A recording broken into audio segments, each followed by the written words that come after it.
Los progresos de esta semana en el tema de la deuda le permiten al gobierno estar muy cerca de dar vuelta a la página en este sentido, tanto en la deuda internacional, con el acuerdo que llegó con los acreedores, que se anunció a principios de semana, donde se llegaría a un canje con aceptación casi plena, como también con la deuda bajo legislación local, donde el Congreso ya aprobó un proyecto de ley para reestructurar la deuda local con condiciones bastante buenas, de hecho igualitarias respecto de las condiciones con los acreedores internacionales. En este sentido, aprovechamos nuestro informe semanal para repasar lo que nosotros hace prácticamente 2 meses planteábamos como la agenda del segundo semestre, digamos, que comenzaba con la deuda, pero que no acababa ahí ni mucho menos, digamos. Eh, para resumir, si el primer semestre fue el semestre de la deuda, lo que nosotros estamos viendo es que el segundo semestre, o lo que queda de él, va a ser el semestre de la macro. Eh, Acá en pantalla lo que están pudiendo ver es un poco el resumen de esta agenda, donde claramente hay muchas preguntas que ya se respondieron, los que yo le decía recién de la deuda, ley local, ley internacional, e incluso también la deuda en pesos, que ahí ya se normalizó bastante, y la pregunta pasa a ser, por ejemplo, si los bonos SER van a seguir rindiendo más negativo en la parte corta, o si en la parte media y larga las tasas siguen bajando, pero ahí ya hubo una normalización.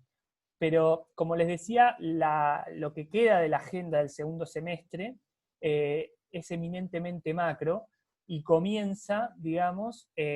con la discusión que va a tener que tener el gobierno con el FMI. La confirmación de Guzmán al frente de Economía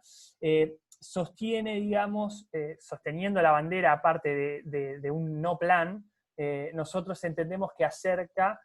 al gobierno a un acuerdo con el fondo. Dado que Guzmán, confirmado en Economía, no tiene la bandera de un no plan, estaría mucho más permeable, o por lo menos aparentemente quedaría mucho más permeable ante un acuerdo. Por lo menos el gobierno no va a negociar con el FMI con una base demasiado sólida sobre la cual disentir, con lo cual eso lo vemos como algo positivo. Eh, Se descuenta un arreglo, digamos, desde el punto de vista financiero que alivie fuertemente el perfil de vencimientos que tiene, sobre todo en 2022 y 2023. La clave va a estar por cómo será ese tipo de acuerdo.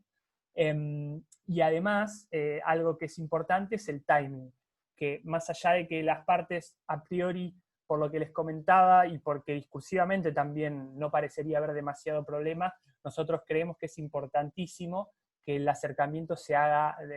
bastante rápido, porque hay desequilibrios macro que ya se están expresando en la economía, lo estamos viendo en las mediciones de inflación de fines de julio, lo estamos viendo también en el balance cambiario, con el Banco Central, digamos, perdiendo reservas casi 400 millones en los últimos 8 días, que, digamos, están diciendo o están dejando en claro que la economía necesita un ancla. Y ese ancla, tal como lo entendemos nosotros, es el acuerdo con el FMI. Dicho esto, nuestro escenario base con el acuerdo de la deuda sigue siendo el mismo. No creemos que un programa con el FMI sea instantáneo, más allá de todo esto que estamos diciendo, con lo cual nuestro escenario base de aceleración de la inflación y del tipo de cambio y de la devaluación del tipo de cambio en los meses que vienen sigue siendo vigente, digamos,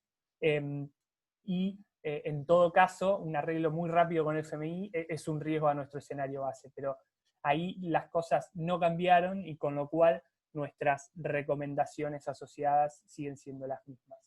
Les recomiendo que vean el reporte donde acá tratamos puntualmente cada una de las variables que yo les comenté de la agenda, las cuales definimos inicialmente las habíamos definido en 20 preguntas para el segundo semestre, 6 que son básicamente las de la deuda, ya se respondieron, pero quedan otras quedan otras 14 que todavía no se respondieron y que son básicamente macro. En el reporte ustedes van a poder ver cuál es nuestra opinión respecto de cada una de las cuestiones, que son básicamente el plano monetario, el tipo de cambio y la inflación. Así que les dejo para que tengan el reporte y lo puedan leer, y les deseo que tengan un muy buen viernes y un buen fin de semana. Muchas gracias a todos.